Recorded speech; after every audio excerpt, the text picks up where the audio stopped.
Thank you. With your help, we should be able to finish it quickly.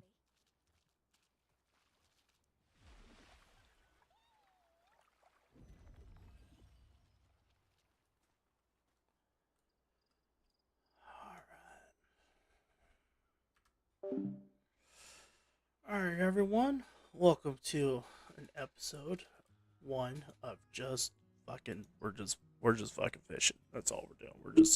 We're gonna watch some YouTube and we're gonna fucking fish. So here we go. Let me pull up a nice good YouTube channel. Alright, let's turn this guy on. Boop, so that way y'all can see what I'm watching while we fish. And bro, oh, that's 8 years ago. Fuck. There's a guy I used to listen to. He was like, he was super fucking interesting about just old video games. Let's see if I can find him. Like, he didn't have a lot of subscribers. Like, he had like barely 1,000, but he has such good videos. Let's see if I can find him. Hopefully, they don't unsubscribe him from me because he's kind of, yeah. Here we are, Michael Corum. So this guy just goes and plays like really fucking old video games and just tells you about him. Just kind of gives a story. Like he deserves way more views than what he's gotten. Let's see here. These dude, the Ultimas. No, what do another rendition of this shit? Michael Corlum here, and today I'm playing the first Ultima game. Fucking This video Ultima isn't going to be a 1. walkthrough or really a standard Let's Play because the game is mostly grinding and I'm just going to skip over that part, but I'll be evaluating its gameplay and storytelling and the contextual framework as one of the very This first guy's really fucking computer good. role-playing games. Hope you like it. Ultima, like I call Alright, it hang on. before, Let's was make based sure. Let me make sure that y'all can hear it pretty good. Let's do a feedback test. on 19-year-old Richard Garriott's home There Dungeons we and go. Dragons Okay, game. yeah. It was one of the first So it's about right CRPGs there. I ever played Yeah, that should be on good. the Apple IIs and Alright, I'm gonna start this over, and then we'll start from the beginning, so I'm not interrupting it, so y'all can hear it. Alright, here we go. Now we'll do fishing.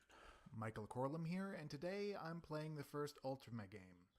This video isn't going to be a walkthrough or really a standard Let's Play because the game is mostly grinding and I'm just going to skip over that part, but I'll be evaluating its gameplay and storytelling. Dude, the grinding and section contextual is fucking framework wild. as one of the very Like, first you think computer any role-playing MMO are games. grindy? This was super grindy. Ultima, like I call it before it, was based on 19-year-old Richard Garriott's home Dungeons and Dragons game. It was one of the first CRPGs I ever played on the Apple IIs in the library I would visit as a kid. Originally developed for the Apple II, it was ported to a number of different microcomputer platforms and saw a number of re-releases and remasters, including the PC version you can buy as part of the Ultima 123 bundle on GOG.com, which is probably your easiest option if playing on a modern machine. Even then, though, the controls aren't very friendly and it has few quality of life improvements. I'll be playing the 1986 Apple II re-release. It plays exactly like the original, but runs faster because it was rewritten from It's BASIC got a small to sack. assembler, and the game fits on a single floppy. We'll need a second blank floppy to save our character because hard drives were far from the standard in this era. It also adds the animated intro that we're looking at, but as far as I remember, it doesn't really change anything else. Right away, we can see its tabletop RPG lineage in the character Look at that creation shit. screen. Our stats are strength, agility, stamina, charisma, wisdom, and intelligence. Not Could you imagine playing on some shit like that? Like, bro, like that's fucking old as shit. Like, I played some games like that when I was a kid, but fucking A, it's just mostly just text. Like, by the way, how you want to do this? Like, you can choose the game however you want. You're not because it's just there's not a whole lot of rules to it. Just one fucking guy that made this shit from his D&D campaigns and shit. It's pretty fucking wild, dude. This is really cool. exactly the same as in D&D and not on a 3 to 18 scale, but close enough. We buy our stats here, spending 90 total and ending up with between 10 and 25 in each. We can also choose between humans, elves, dwarves, and bobbits, renamed from the hobbits of the initial release to avoid conflict with the Tolkien estate, and the only impact they give you is bonus stats. We pick human for a +5 to intelligence. Finally, we get a class: Fighter, Cleric, Wizard, and Thief, and again, the only really difference is a stat bonus. Magic works the same for all characters, and all can try stealing and picking locks. We're going to go Wizard for a plus 10 intelligence, putting us at 40 total. Intelligence impacts the power of our spells, but that's not why we chose it. We won't be casting much for the bulk of the game. It also impacts the price of goods we buy at market, and at the beginning of the game, that's going to be our primary concern. I'll get to why in a second. We're going to give our character a name, save it, and boom. We're in the world of Sosoria, in the lands of Lord British. Who are we? What are we doing here? We don't know! In 1980, Ultima 1 was just Ultima, a game not really intended to kick off a 9-game series full of whatever 19-year-old Richard... There you goes, guys. Here's your block. Imagine, just envision how cool your character looks. You're all brain cells. It's like reading a fucking book that's a video game. This is wild. Garriott thought would be cool at the time and based off of his home D&D game. The manual's instructions on how to play were given tips on character creation and weapon use, but nothing about the setting or plot. This is greatly expanded by the time of the re-release, when there were 3 games out in this series, but for this video I'm going to proceed with what the original release gave us. We're a guy in a field. Very Now, nice. take a close look at the screen. This is a tile-based overworld. The first RPG to sport one, an innovation that more than anything else impacts the course of RPG history, particularly in Japan, where it becomes one of the foundational elements of the JRPG genre. Our only clue as to where to go or what to do is that castle to the west. But first, let's take a look at our stats with the Stats command. We can see that we have 150 hits, that's hit points, 200 food, 0 experience, and 100 coin, and none of those work the way you'd assume from modern games. First of all, hits. So, real quick, I'm going to show you the screen right here. So, I want to make sure that this is like big enough for y'all. If it's not, and you want to see more of the video, you want me to enlarge in it, just let me know in the comments. I'm going to try it in multiple different ways. So that way, you know, if you like this, and if it is big enough, it's perfect, you want to see me fish, awesome. But if not, I'll make it bigger. Like, you know, I could have it like stretch out to here, or something like that, to make it where y'all could really watch the video with me. But I've kind of figured like, oh, do it right here. That should be pretty good because we're just fucking fishing. Like you can see the little icons right here. That's what's really important. Pulling a little bit left to right. That's about it. Oh, know what I could do? Dude, watch this shit. I just thought of something. Watch this. Let's see if this. Let's check out the settings. Let's see if this works. So let's do settings. There's camera placement, I believe. Let's see here. Let's see if we can find it. There's a way. And I don't think it's a graphics, but I'll check it out here in a second. No, I don't think so.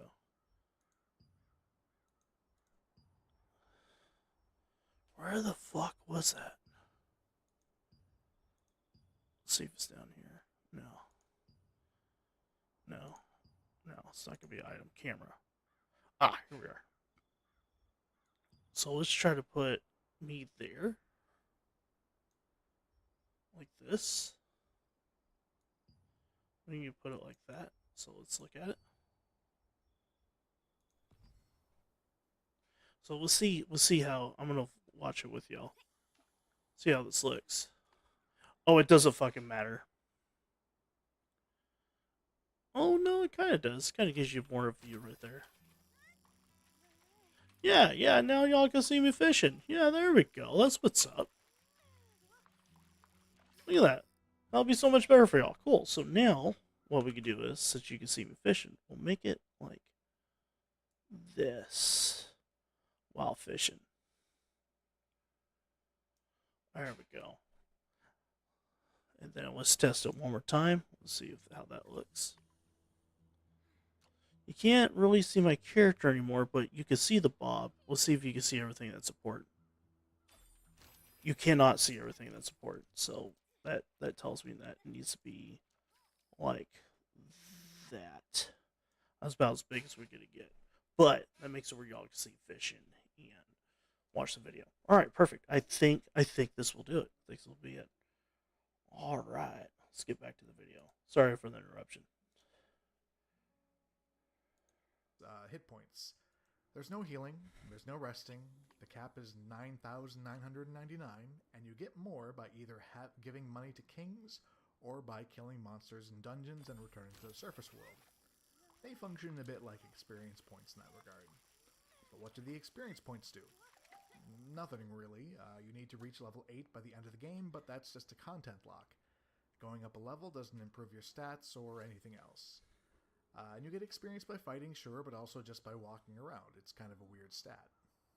Yeah, Food is frustrating. You're constantly eating. And by constantly, I mean 1 unit every 2 steps in the overworld. And if you run out, you instantly starve to death. It's an obnoxious mechanic that remains a factor in CRPGs for far too long and leads us to understand that either we're under a curse to just eat constantly, that's fucking or funny, die, man. or that a turn in the overworld is like a day or so. Given that the world is about the size of Earth, that makes a little more sense, but it still feels kind of bad. This is also why we started with a high intelligence. At 40, food has gone from costing 4 coins per 10 units to 3 coins per 10 units. And in the beginning, food is going to be our primary concern. Now, the key we pressed to bring up the stat screen was Z, for Stats. S is already mapped to steel, so Garriott chose Z. Many of the commands are simple and easy to remember. Arrow keys to move, A to attack, C to cast a spell, but we have 20 different commands mapped to 20 different letters. Oh, there we I go. is K. Come on. B is board, either a boat or a house. E is enter, and X is exit, only used to dismount or disembark. So commands are kind of all over the place. I would recommend keeping a reference handy. Anyway, this castle provides a good point of interest to guide us towards, and as we approach, we see a second map icon, a town this time. The castle doesn't have much to offer at the moment, so we head to the town instead and find ourselves in Britain. Every town is basically the same. You've got your shops, you can buy food, you can hit the pub. Some towns have a different layout, some might be missing the food store, which can kill you if you don't have enough to make it somewhere you can stock up, and each store will have 1 of 2 sets of inventory. We're going to start by buying a whole lot of food, enough to keep us going while we grind for a bit. We're going to hit T, not for talk, but transact. There's not a lot in the way of casual chatting in Ultima. We're going to buy 10 packs, which is 100 food, which will last us an extra 200 turns on foot. Fortunately, there are other options. Transport in this game primarily serves to reduce the amount of food you eat per turn, but the better options like Frigate give you cannons to attack with. Right now we can afford the horse, which cuts our consumption in half. Now we have precious few coins left for weapon and armor, and our beginning leather armor and daggers just won't do, so we're going to have to steal them. Stealing is simple. We go behind the counter, as far away from the shopkeeper as possible, and hit S. If we get caught, all the shops close and the guards come to kill us. But if we succeed, you can get any weapon in the game, even those that the shops aren't offering yet. We get real lucky, stealing a vacuum suit and a greatsword. What's a vacuum suit, you might ask? Well, that's what asteroids wear in outer space. That's right, Ultima has science fiction high technology elements in a largely fantasy milieu. Young Richard Garriott's design philosophy was pretty much, if it's cool, throw it in. The first fucking game, like that's a fantasy. Like oh, we're gonna do fairies and dungeons and shit. It's like no, bro. We go on a rocket and we go to the fucking moon. Like this is no shit. I'm doing it all. I'm doing space fantasy. We're doing Star Wars. Dude, this guy was like, when he was like writing the shit, he's all over the fucking place. It's wild. In a sort of clumsy and haphazard way. The technology, up to and including spaceships and blasters, does not otherwise impress itself upon the story or setting of the game. These technological artifacts just are existing and are sort of ignored after Ultima 3. We could keep pressing our luck, but the greatsword and vacuum armor are good enough for now. It's time to hit the dungeons and grind. Very nice. Like the town, the dungeons are pretty much the same aside from layout, so we'll just hit Monitor, the closest one. Each dungeon level has the same monsters on it, but Monitor has a chest right near the entrance, so we can jump down, grab it, and return to the stairs, and run to nearby paws if we need some food. The dungeon will have reset when we return, so we can just keep doing this. As an added bonus, if we kill monsters and leave, we're given a bunch of hit points. Grinding for this for hits and gold is our first activity. Anyway, dungeons are much safer for us than the overworld for two reasons. One, encounters are restricted by dungeon level. And two, we use food at a much reduced rate. It just takes a while. For now, I'm going to scrape up enough coin to buy a ship, which will get us to a whole new level of tedious grinding. Alright, we've There earned we enough go. to buy a ship, so we're heading I don't back have to to buy Britain fucking set bait sail. anymore for a while. Like, The there, frigate I own is an it. expensive option, but our best bet, as its cannons will let us sail up and down the coast, sniping monsters safely from shore. Few of them have ranged attacks, and our 500 hit points will see us through the rare seafaring beast that we might encounter. The next phase in our grind fest is a sail between points of interest called signs or monuments. First, though, we're going to pay a visit to Lord British. Each continent has 2 castles, and in each castle we can pledge service to the king. Generally, this is either to visit a specific sign or to kill a specific monster. Lord British is asking us to visit the Grave of the Lost Soul. And finally, we have a quest. It's still not our primary gameplay task, we won't figure that out for a while, but if we visit the grave in return, he'll give us points of strength. The Castle of the Lost King, just across the bay, gives us a quest to kill a gelatinous cube, which we can find down on the 3rd or 4th level of any dungeon.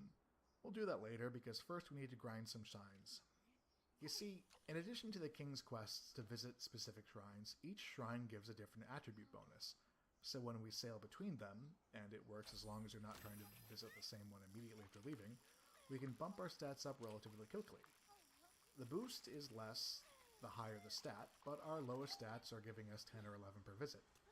If it's your first time playing, or if you just don't want to go online to find a map, you're going to have to explore around to find them.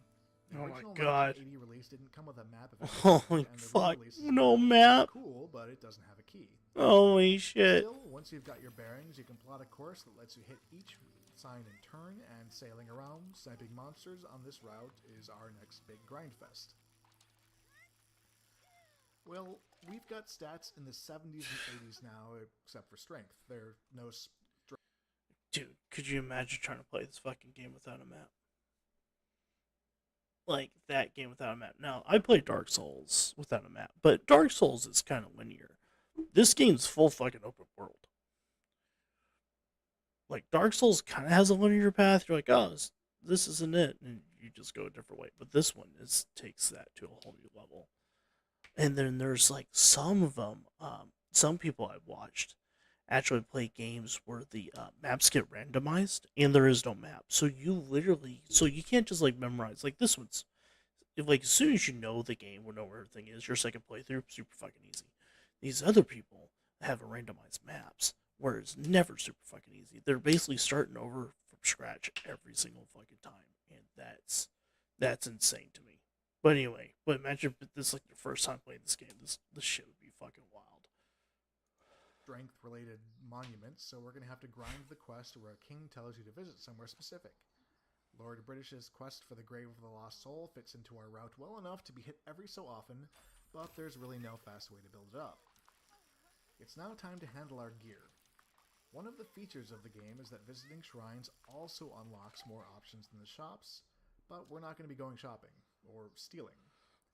The Pillars of the Argonauts is a shrine that gives you equipment when you visit it, in order from the least powerful weapon in the game that you don't possess to the most.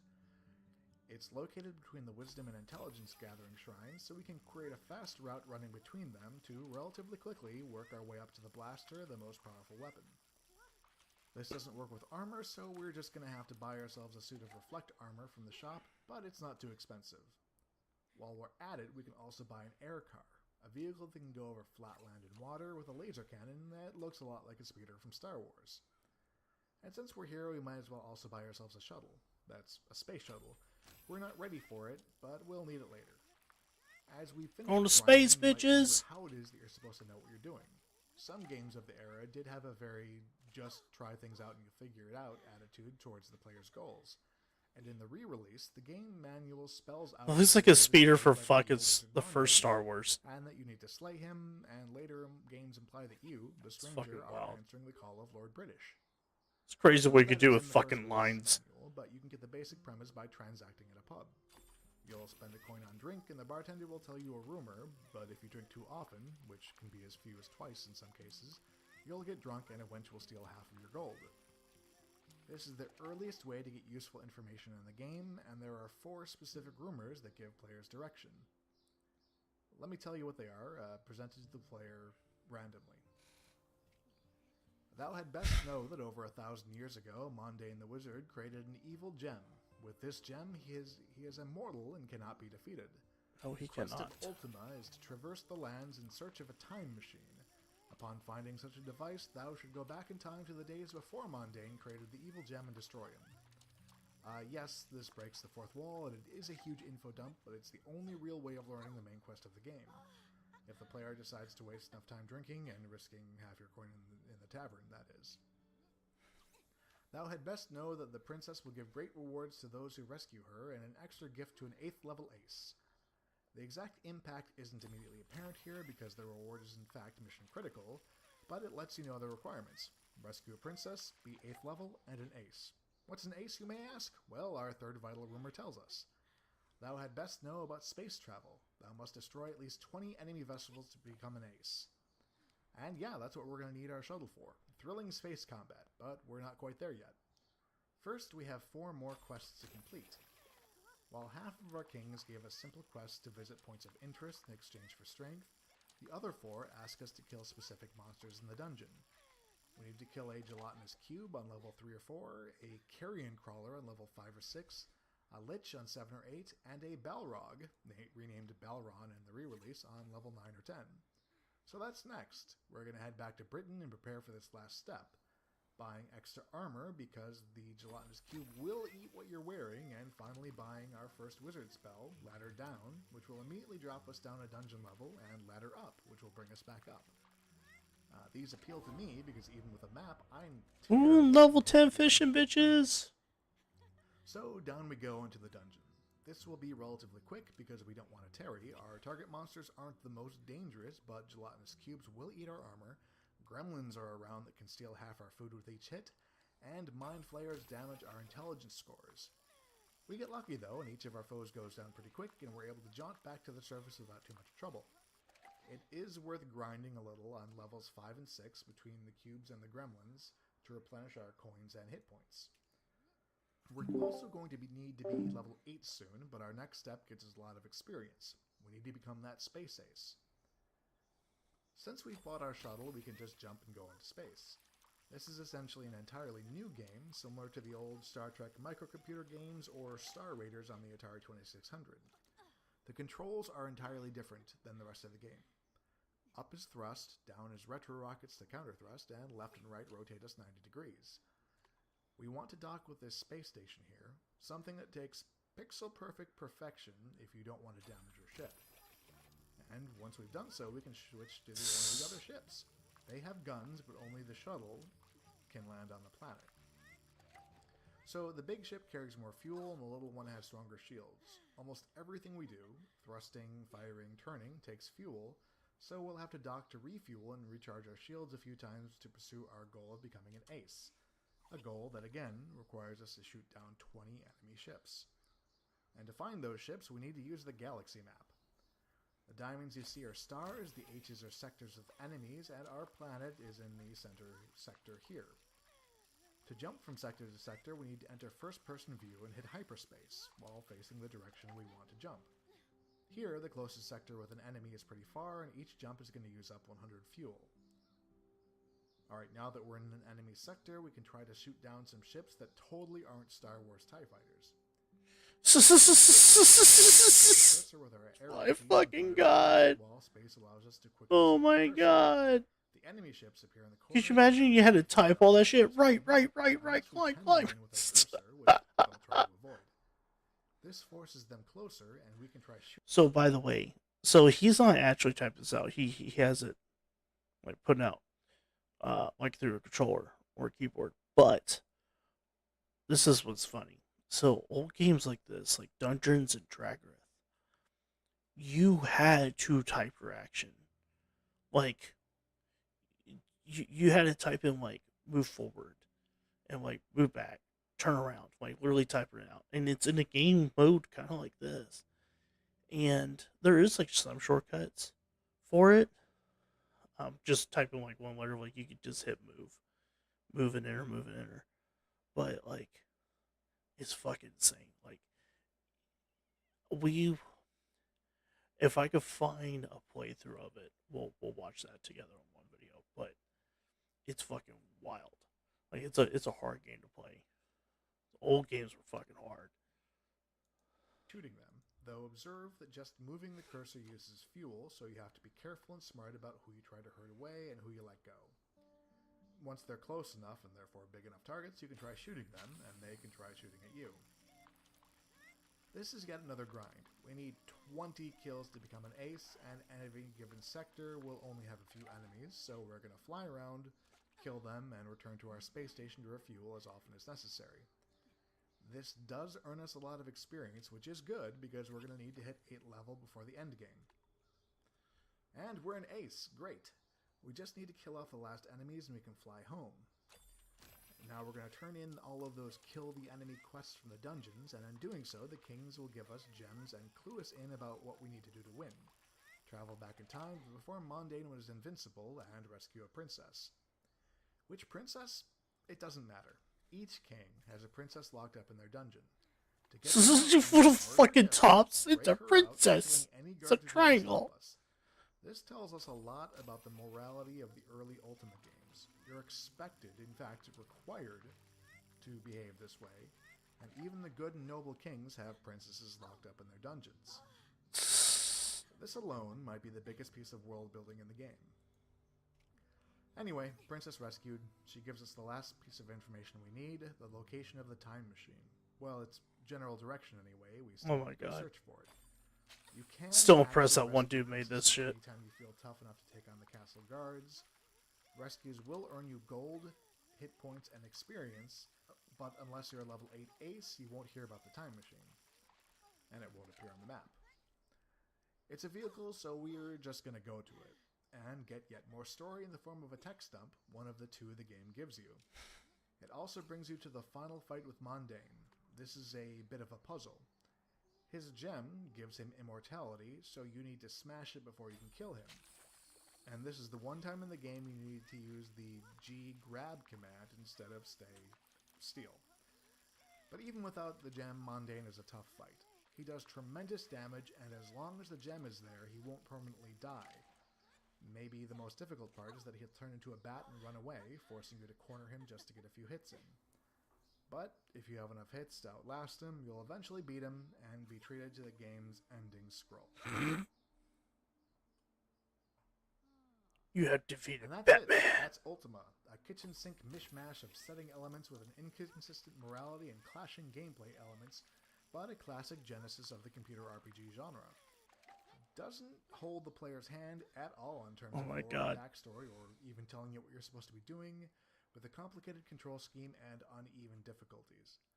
Even for fans of older games and old RPGs, I would not recommend getting into the Ultima series prior to Ultima 4, and if clunky UIs turn you off, maybe stick to 7. Dude, that was quite literally Ultima 2, and like, Ultima 1, sorry, but that's like one of the first like RPGs ever made. Just dungeon level has the same. Like this is it, like bro, this is like one of the first. This is what he did. It was one guy that did this shit. Like it's especially like whether they're working with or just C. I think it's C++. Coding, like they had to program all this basically from scratch. So that's fucking insane. You know that took a lot of work for him to like put this off, but you can tell it is passion from one dude. Like this is a great attempt. Terrible fucking game. I'm not gonna fucking play this shit. But I mean, for the time when you couldn't get this is the only video game like it's like, well, you get what you fucking get, I guess. Man, this makes me want to go outside and play some fucking any form of fucking sport. Shit, if I had to start with this game, I'd be like, nah. I think I'm gonna go outside. Do I really do anything else? Oh my god.